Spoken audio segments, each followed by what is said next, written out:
Hey folks, before we get started, I just wanted to tell you, you can unlock unlimited access to political news, commentary, opinion, and a whole lot more at inforum.news/port for only 99 cents a month for your first 3 months. Hurry, get this limited time offer at inforum.news/port now. This podcast is brought to you by the North Dakota Petroleum Foundation. From heating our homes, empowering our vehicles, to cell phones, clothing, and medical equipment, oil and natural gas makes everyday life better. North Dakota Oil and Natural Gas, advancing the possibilities. Learn more at ndpetroleumfoundation.org.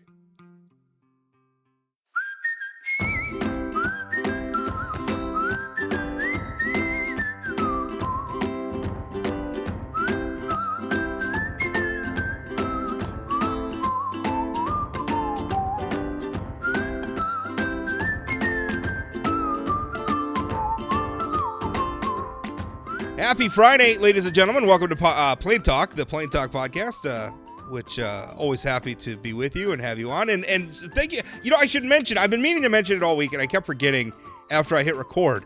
But actually, we had the local comic book convention up here in Minot, and I ran into a few people who asked me, usually when I run into people probably like, oh, you're Rob Port. You know, they talk about my columns or whatever. For some reason, at the comic book convention, the people kept stopping and wanted to talk to me about the podcast, which, hey, that's awesome too. And thank you for everybody. I won't mention any names because I didn't, you know, I'm not going to mention any names, but thank you for everybody who stopped me. And I'm glad you're enjoying the podcast. That's really, really awesome. Joining me today is Senator Kevin Cramer, as he does every few weeks or so. And, you know, I have a feeling, Kevin, we're going to be talking about the Supreme Court and Roe v. Wade because, you know, the courts have decided that that's going to dominate our discussions now, probably for the rest of the midterms. Yeah, they did make that decision for us, yes. And the thing is, and we need to remember, because a lot of people are getting carried away and, you know, like this is a foregone conclusion. We don't know that this is the decision.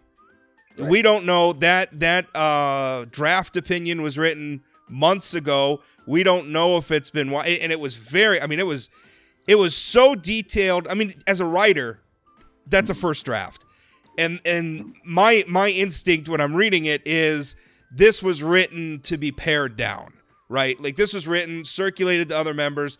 I have a feeling that's not everything we're going to see. I think it's all very likely that we're going to see Roe and Griswold overturned, or not Griswold, Roe and Casey overturned.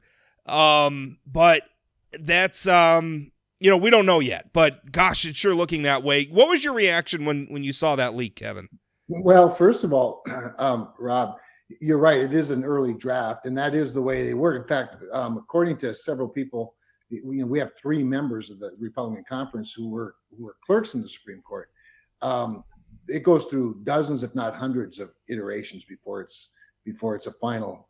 Not so much the ruling as much as the order itself.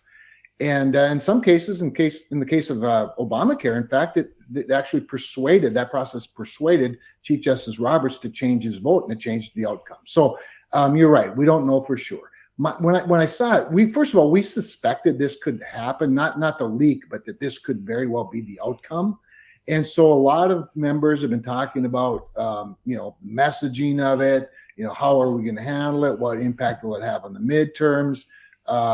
And you know, and after all, isn't this really why we're here as pro-life Republicans? Is you know, to create this possibility, this legacy, to have a court that actually upholds the Constitution as opposed to makes laws.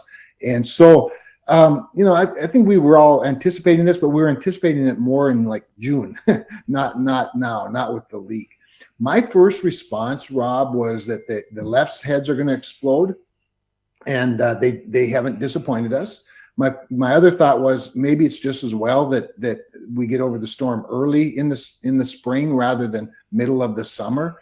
So from a political standpoint, but at the end of the day, what I thought is, gosh, isn't it good that Donald Trump was president for 4 years, that Mitch McConnell was the majority leader, not somebody weaker, not somebody more likely to flinch in the face of tough decisions like whether to confirm or have a vote on Merrick Garland when Obama nominated him to the Supreme Court, to have a very quick process with Amy Coney Barrett at the end of the Trump term. I mean, there's just so many things that you look at and you think, wow, is history important or what? And does leadership matter and elections matter? You bet.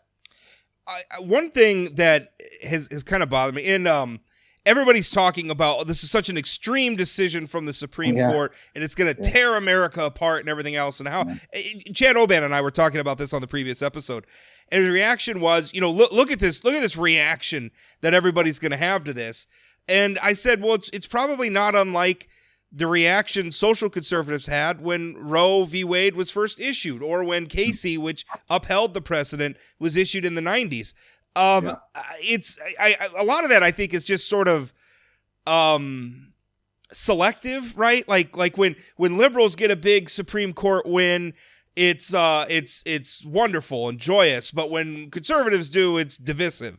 I mean, obviously the abortion issue is hugely divisive. I mean, that's just inherent to that debate. Right. But this idea that the Supreme Court should somehow, if the justices we have feel like this is the right constitutional outcome, and I think it's right. I think this should have gone back. Roe never should have been issued. It should have stayed a state's issue all this time. I think it's the right judicial call.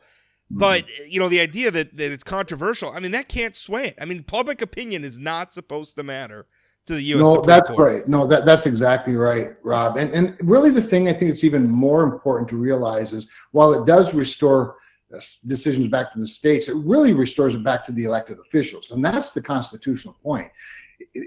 What Roe did is it created, in the absence of it in the Constitution, a constitutional right to an abortion. Well, this, returning this to elected officials is saying this isn't talked about in the Constitution, and therefore these policies are to be made by elected officials. And in most cases, that would be at the state legislative level and governors. But that doesn't mean Congress won't continue to try to persuade one way or the other. In fact, next week, Chuck Schumer intends to bring up a bill to codify Roe in the United States Senate. So clearly what it does is it brings it back to the authority of the people through their representatives. The other thing to remember is there's a lot of talk about, well, it's settled law. You hear that a lot. Well, it's settled law because it's been the law for 50 years. The problem is it has never been settled law. It's always been controversial. That there have been challenges to it at the state level and the federal level for 50 years. North Dakota, like many states or most states, maybe all states has voted on and passed, in some cases initiated measures, in some cases in the legislature, laws and bills that restrict abortions. And remember, it was Congress that passed a prohibition on partial birth abortion.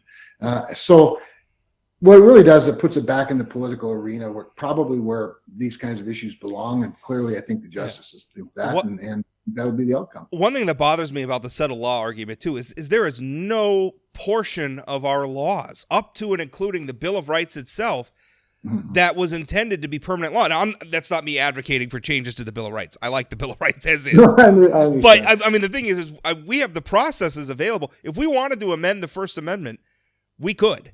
Well, we could add, I guess we would add an amendment that would amend it. I mean, we could. I mean, the process exists. Now, I don't think that's politically possible. Thank goodness. I don't want to do that. But my point is, there is no portion of our law that was intended to be settled. Everything. And by the way, the courts aren't supposed to make law to begin with, which is a whole other debate. One interesting thing that's come out of this is, like you said, Senator Schumer, they want to codify it in federal law. And I think first of all, as a Federalist, I don't like that idea. I don't want to settle this issue one size fits all for the whole country. I think, first of all, I don't think that Congress has that authority. Although, I mean, obviously they think they do, and we've, tortured interpretations of the Interstate Commerce Act for Congress to do pretty much whatever it wants. So, I don't think Congress ought to do it. And just politically, let's let the states decide this. It is such a divisive issue. Let's let California do what California's going to do. North Dakota can do what North Dakota's going to do, and we'll just leave it at that. But I mean, it's not just. I'm also hearing, Senator Joni Ernst, I read, was considering, codifying the abortion question in the other way from a pro-life position and putting it in. Would you support that? Do you think? Because to me, if the Federalist thing is get rid of Roe, leave it to the states. What's your position? Well, my position is that the protection of life is one of the highest priorities of the Constitution of Congress. And so I if given a binary choice to vote yes or no on a pro-life bill, I'd in all likelihood would vote for it.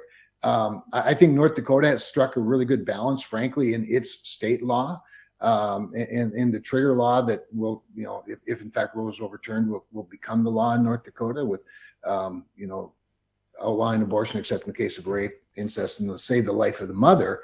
But so, yeah, I would support what Joni's talking about. I think in principle, I don't think you're going to see a mad rush to do that, by the way. I do think that for the most part, we trust states to get it right. Not every state will be the same. Obviously, you're going to create, a checkerboard, if you will, but we have that in lots of areas, right? We have that in lots of areas. But when you're talking about the life of a human being, that does take on a little bit different urgency, which is why for 50 years, Roe v. Wade hasn't been settled, even though it has, in fact, been the law of the land. Do you think that one thing also, like I was like J.D. Vance, for instance, was running for the United States Senate in Ohio, right, and just won. He opposes. I mean, typically when we talk about pro-life legislation, we talk about the exemptions that you just mentioned for rape, incest, and medical necessity, health of the mother, however you want to put that. I mean, those are like Ronald Reagan endorsed those. I mean, that has been kind of a hallmark of, well, this is where, we can find some compromise and find some agreement for exceptions from bans on abortion. Do you still support those exceptions, or have you moved on that? Well, what I've always said is I would vote for any piece of legislation that moves incrementally toward protecting more life. And in the case of the mother's life, I often say I'm pretty sure that can't even be changed. I think that that the Hippocratic Oath actually covers that if you're pro-life, you're going to be pro the mom's life as well as the unborn child's life, and you have to at that point trust doctors to make the best decision. If that they're confronted with those decisions. So I think that save the mother's life is a really obvious exemption. With regard to rape and incest, it's interesting. We hear stories often of people that have that were born, grew up, and done remarkable things, who were the conceived by a rape. And those people feel pretty strongly that there shouldn't be that exemption. I mean, human life is human life, regardless of how it's created. But I think the political reality, which is what you're talking about, the increment that would come up with that balance, that would be the type of bill I'd be happy to vote for, one that has those exemptions in it. Absolutely. But that's also practical. I mean, I think you and I, one thing about you and me, Rob, we're both pretty pragmatic, and that's part of what's missing so much in today's politics is that people aren't that pragmatic, and so consequently there's gridlock. Yeah, well, ain't that the truth? I look around our political, and this is always hard because, it's like we always, with our news media, everything's turned up to 11. So everything that happens is the worst. It's unprecedented. It's the worst thing that's ever happened, and on and on and on. Yeah. And so I don't want to go down that road. But I do look across our country, and we are divided. Right. And I don't think that the court should be intimidated. I don't think the court should have its finger in the wind and be worried about public opinion. That's that's the political world should be worried about that. So I don't want this to influence the court's decision, but I am a little, given everything we just came through, the pandemic, inflation, everything else that Americans are dealing with. Are you worried at all about what could happen with if Roe v. Wade struck down? I agree with you that shouldn't persuade the court, and I'm guessing it probably doesn't, although much of what you're seeing is intended to do that. This is why they have lifetime appointments, after all. Another debate, by the way, that's going on in Congress, in the Senate, is Democrats want to have term limits on Supreme Court justices and the judiciary, which would really go against the very thing you're talking about. That said, do I worry about it? I've been in Washington the last few days. I've seen what's going on, and the closure of streets around the Supreme Court. Now the erection of a climb-proof fence. They're talking about demonstrating outside the homes of the justices, which I never like. I mean, any public figure, go to their office and protest. Like, I don't have a problem with protest. Leave their homes alone. Yeah, no, that's exactly right. But Rob, I actually don't think it's going to be as bad as some people anticipate. While the abortion issue is a highly charged issue, and particularly for people on the pro-choice side, they have they feel like they're losing something. And I think when you feel like you're on the losing end, you obviously you have a little more volatility about things. At the same time, the pro-life side through polling has proven to be really the stronger political movement, in that for the people for whom this is the main issue, it really leans heavily pro-life in terms of the activism side. Right now it doesn't look that way, but that's what polling has always shown. Because what happens is, while it's a highly volatile issue, it's an emotionally charged issue, it's not the only issue, and it's not even the main issue for most people. And that's why I don't worry about it a lot. I don't think it'll be an enduring protest or mob sort of situation. It'll happen. It'll be short-lived if that's the case. And then they'll go about the business of trying to persuade through the political means, like we always do. Because at the end of the day, there are a whole bunch of other issues in front of us, and they're more urgent to most people. The zealots live on the fringes, and they'll always be out there. But for the vast majority of Americans, they're still going to be concerned about the things that we're seeing in front of us, like inflation, like a border crisis, like law enforcement and personal safety. What do you think the implications are for this politically? I mean, obviously we have midterms coming up. We have Republicans that want to try to take control of Congress, Democrats who would like that to not happen, and then looming beyond that, we have another presidential election. So, what are the one sort of analysis that I've found persuasive, although I'm not entirely sure how I feel about it, is is that the pro-life movement is going to be the dog that caught the car, right? That this is, and I think we've seen that. I think in some ways that may be what happened to our friends on the left in the pro-choice movement, where they felt like they had these bulwarks against the pro-life movement in terms of Roe and Casey, and that wasn't going to change. It wasn't ever going to be overturned.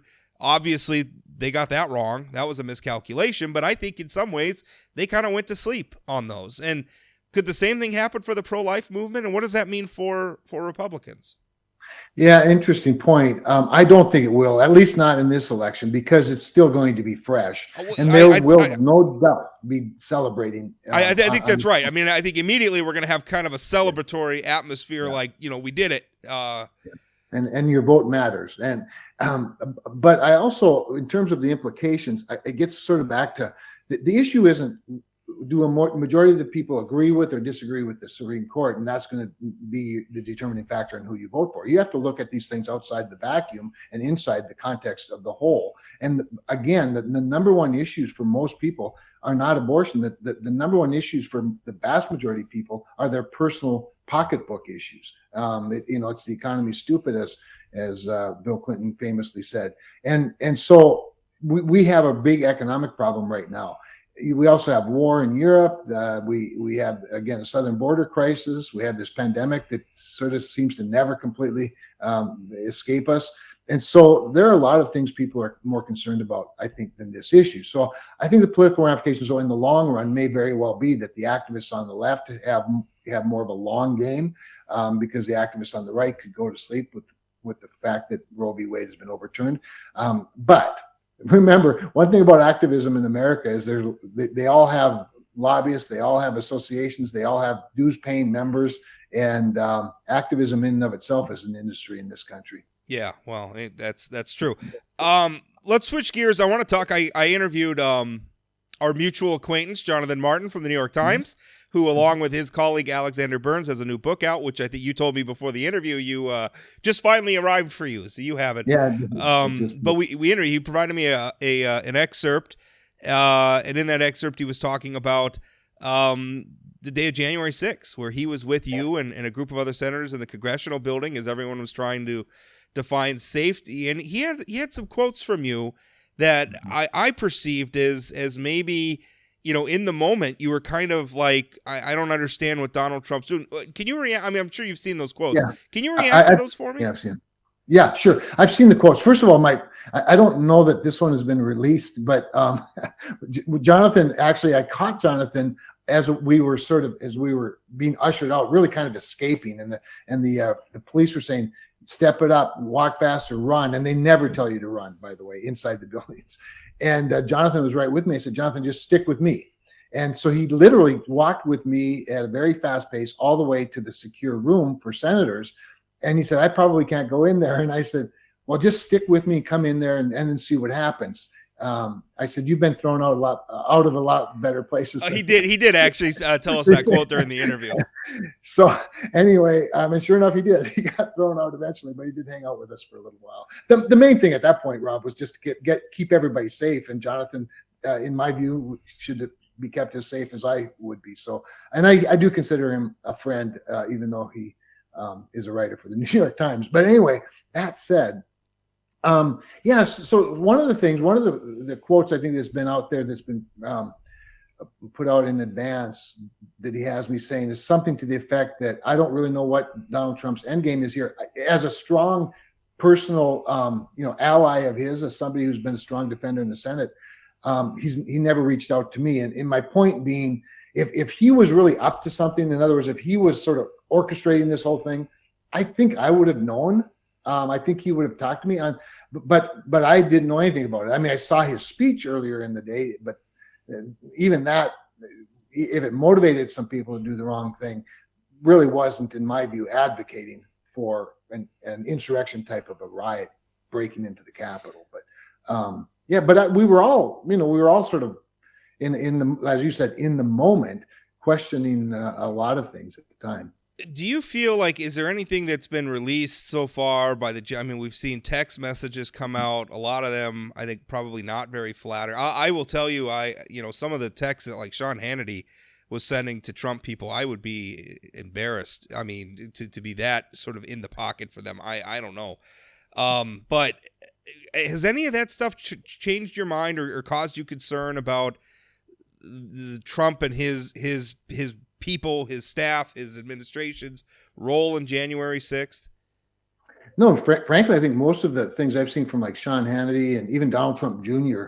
were reassuring, in that they were pleading with the president and through Mark Meadows and to Mark Meadows to get out and get in front of this thing, say something about it, call these people off. That even his own family was urging him to condemn this much quicker than he did.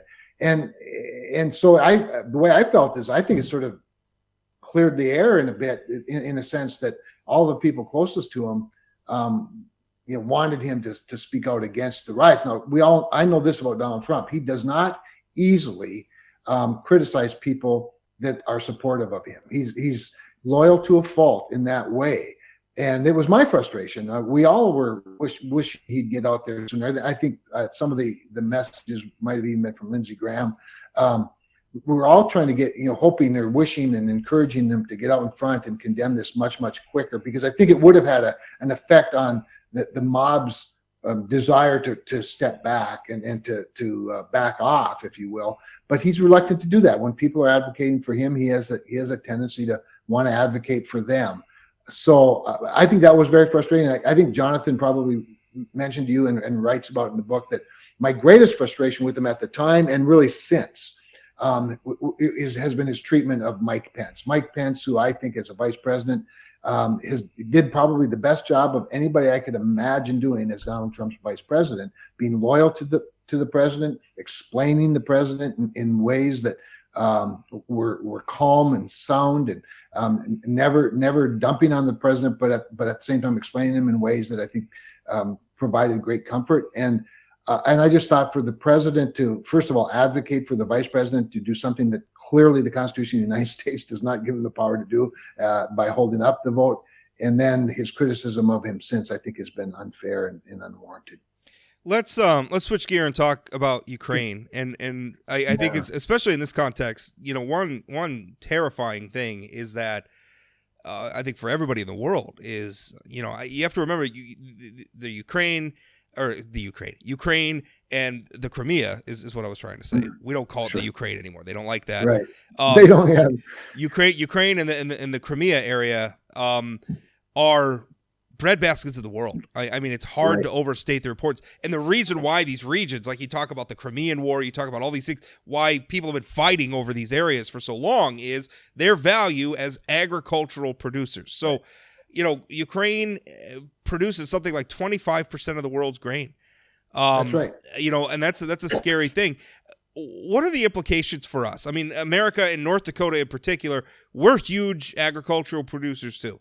But what does all this mean for the United States and for our food prices and everything else? I mean, obviously, there's going to be upward pressure on food prices, but what can we do here in the United States to try to mitigate some of that? So really important point. And we have some challenges right now, don't we? Right here in North Dakota, when you look at eastern North Dakota and you see that they're so wet that the crops that should have maybe been in the field by now aren't even close to getting in the field.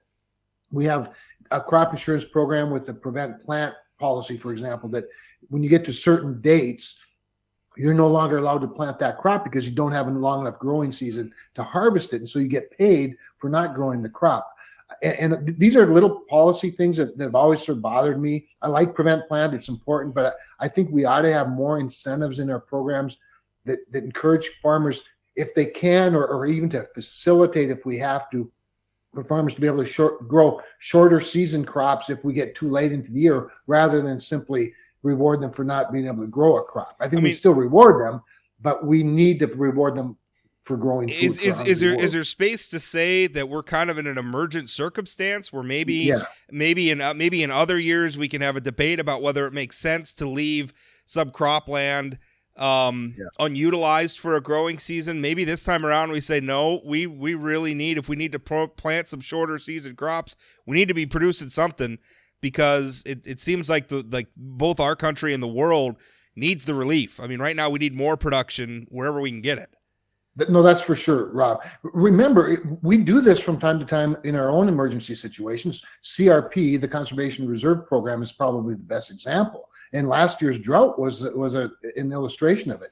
We don't allow farmers to cut their CRP into hay or graze it because that's cover crop for certain wildlife, and it's somewhat erodible land. It's various categories that make it less suitable for growing food. But we will lift those prohibitions in a drought year when farmers are desperate to feed their cattle, and rightfully so. So now we're talking about feeding a hungry world. I mean, we are looking at severe global food shortages in places where there are very hungry people. And so again, what we don't know yet is whether or not Ukraine will get a crop in, not to mention Russia, or whether if they do, they'll get it harvested. Because just like here, this is their planting season. Now, the good news is that we have a lot of food in the bins in the United States, but we're in addition to this other crisis, we're facing a logistics, a supply chain crisis, a logistics crisis. We have several elevators throughout North Dakota right now that are full of grains, but aren't getting rail cars on time. And there's a workforce shortage in every industry, including the rail industry. And so we've got like the worst case scenario practically imaginable. So I do think we have to find some ways to provide workforce, to loosen up some regulations, to make sure we're moving the crops that we do have out so that there's room for the new crops to come in, and the marketing of food is in a more consistent and a predictable manner for people. And then I do think we have to do what we can to help people of Ukraine and other parts of the world. And by the way, there are some parts of the world that don't grow their own food that could.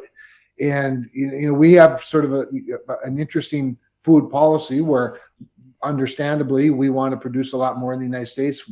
It is an area that we have a trade.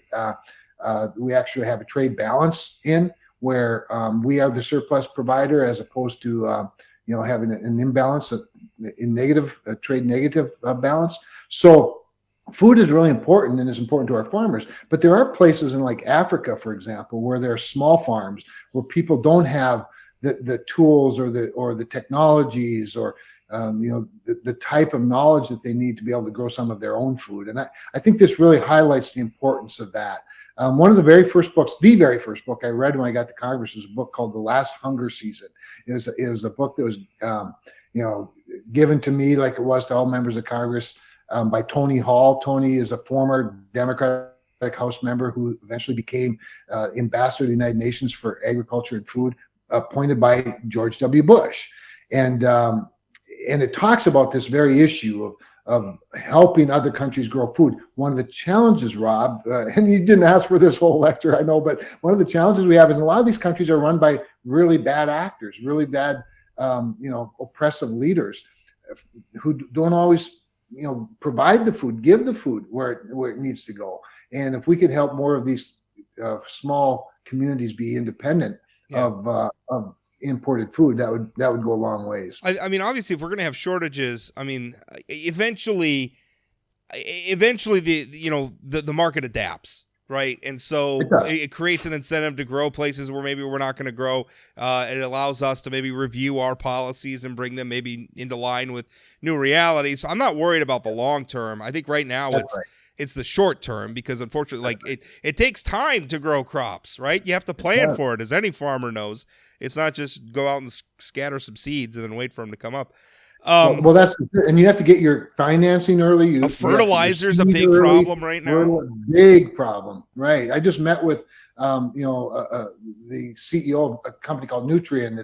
It's a Saskatchewan company that is the largest fertilizer producer on the North American continent, and talked to him about how he can grow his potash mines, how he can grow his nitrogen production. And one thing about it, we have obviously I hope we've learned a lesson about our vulnerability to the Chinese supply chain, and as well as other supply chains. Russia, a major producer of fertilizer, obviously, in addition to Canada. And so the more of that we can bring to the North American continent, even into the United States, you might recall a number of years ago it was reported that there's a lot of large potash mine northwest of Minot. And the problem is that $200 a ton, it's not profitable, but at $1,000 a ton, it is profitable. I think we have to take a good hard look at the entire supply chain for things like pharmaceuticals and food production and energy, and make some decisions that secure that supply chain and bring it closer to home. Even if it's going to cost a little more, I think the economic benefit in the long run is still better. Let's also focus on the foreign policy aspect. I mean, Russia caused this problem. They decided to invade Ukraine. They had no reason to. They invaded Ukraine. That's a terrible thing that continues to play out. We have seen some reports in recent days that I think are, I don't want to say represent an escalation, but I think it's just how deeply involved America is in helping Ukraine. And I think we should be. Sure. But also, I mean, that puts exposure to us to when Vladimir Putin might decide we're a belligerent too. It's a little worrisome. And these reports, I mean, one is that it was American intelligence that allowed that Russian warship to be sunk in the Black Sea. It was, and there was another report that it was, American intelligence that's allowing Ukraine to knock off some Russian military leadership. Does it concern you at all? Understanding, I think both you and I support the cause of Ukraine, support defending them, but does it worry you at all, our exposure there? Because we don't want war. We don't want to be in a shooting war with Russia. No, we do not want to be drawn in, and that is our policy not to be drawn into a shooting war with Russia. But I also think we have to be careful not to blame ourselves for the escalation. The escalation, to your point, is clearly created by the president of Russia, Vladimir Putin, who invaded, and pretty much unilaterally he made the decision, by the way. So we need to be careful not to blame ourselves. At the same time, what I do worry about, my understanding is that the reports of our intelligence playing a key role in knocking off some generals probably is not true. But nonetheless, that narrative is out there. We have to be careful to make sure it's not. I don't think Vladimir Putin cares whether things are true or not. He cares whether or not they're useful to him. That's exactly right. For all we know, he might have even planted that intel. So that's why we have to be very careful not to just presume it. But at the same time, we can't just let him run over Ukraine and take even more more land from freedom-loving people and allies, and do it because we're afraid of escalating a war that he doesn't have any intention of slowing down anytime soon. So I think it's a tough balancing act with regard to the sinking of the ship. My sense is that we do provide high level, broad intelligence, but not a lot of real specific intel. And Rob, to be quite honest, one of the challenges for us is we don't share everything with Ukraine, not because they're not better than Russia, but they themselves have their own corruption challenges and issues. And so we have to always be very careful when we're dealing with foreign adversaries and foreign allies with what you're able and willing to share with them. Well, we have, I mean, even with our longtime, very close allies like Great Britain, there's always a consideration of, they're a different country sometimes with different agendas, and that's we don't want to be mistrustful. We want to trust people, but it's just a reality on the ground. Right. Talk to me someone about the Biden administration's handling of what's going on over there right now. I think probably you and I agree it's muddled at times. Sometimes it's hard to understand what we're doing, but also understanding that's a high wire act to walk. What could we be doing different? Yeah, it's a good question, because I do think it's muddled. One of the problems we have is that we have a president who doesn't articulate things very well, and he tends to wander off a bit. He tends to sort of think out loud. Imagine that. I feel like that's 2 in a row for those kind of presidents. Well, so the problem with that is the words of presidents really do matter, particularly on the global stage when you talk about international issues. And thinking out loud is a very dangerous thing. I have the same problem, but fortunately I'm not president. So there is that. I also think he's somewhat confused from time to time. But, I think the biggest problem that we have is that we don't follow through with what he says very quickly. And when I say we, I use the term loosely. When he announces, for example, certain weapons systems that are going to be donated or sold or going to be moved, he'll say it one day, and a couple of weeks later, I'll hear from my members of parliament from Ukraine or other friends in Ukraine, or for that matter, the ambassador saying, "Hey, where are those javelins?" They said we're getting these ground-to-air missile systems, and it takes weeks and sometimes months before they get them. And of course, everything to them is urgent, like today. And that's been a problem. There's been a clumsiness with finding the inventories that we say that we have, and getting those inventories moved and get them to Ukraine, whether it's through Poland or other areas. What do you think causes that? I think early on, I think part of the problem, Rob, was that the administration presumed that this was going to be a quick war, that Ukraine would be taken quickly, that we will have put down our flag on the side of Ukraine, but sort of preparing for that they Russia were going to be able to hold the Russians off. That's right. And so it was only recently, as you know, that Lloyd Austin, the Secretary of Defense, when he was with Secretary Blinken, the Secretary of State, in Kyiv just a week or two ago, for the first time he said, our objective is to help Ukraine win.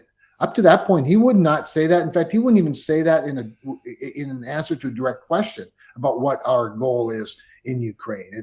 And so I think what's happened is Ukraine has earned the respect of its allies, including the United States, to the level and to the point where we believe that they can win, and we should help them win. Up to that point, I think we were helping them lose gracefully, and that was never their intent. Just yesterday, we had a hearing in the Armed Services Committee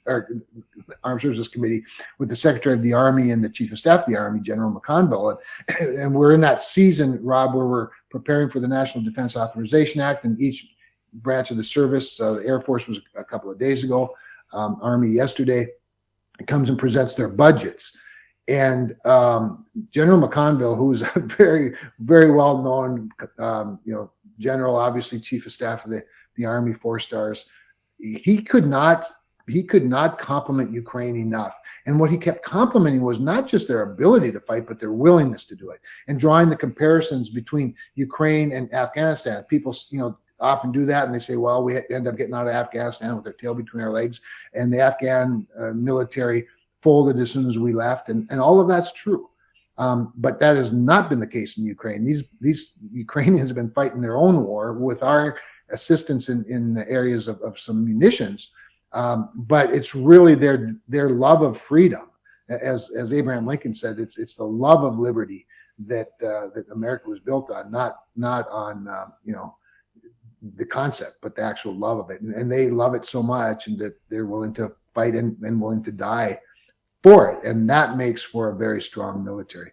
So I think they've earned the right to expect more of their allies. You also have noticed the other thing I'd say about the leadership piece of it, and I've been somewhat critical, obviously, but one area that I've been encouraged is Boris Johnson, and of course the UK has really been the leader in the NATO realm. Even though we the United States are the big dog in the fight, they've provided real, I think, on the ground leadership, and they've provided a lot of intelligence leadership, and I think that's entirely appropriate. I was going to say, it is sometimes a relief. As much as I am not an isolationist, it is a relief sometimes if America doesn't have to be the tip of the spear every single time, because we get beat. Totally it's not a fun position because there's no winning, right? You're never making anybody. So it's nice to see, our friends in Great Britain kind of taking the lead on that. That's great.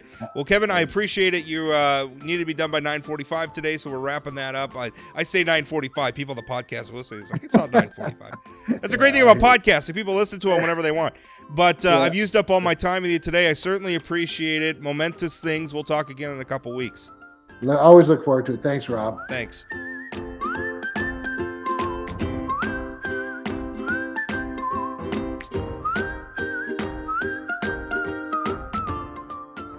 Want more political news like this? Visit inforum.news/port to get 3 months of unlimited access to our news network for only 99 cents a month. Don't wait. Get this limited time offer at inforum.news/port now.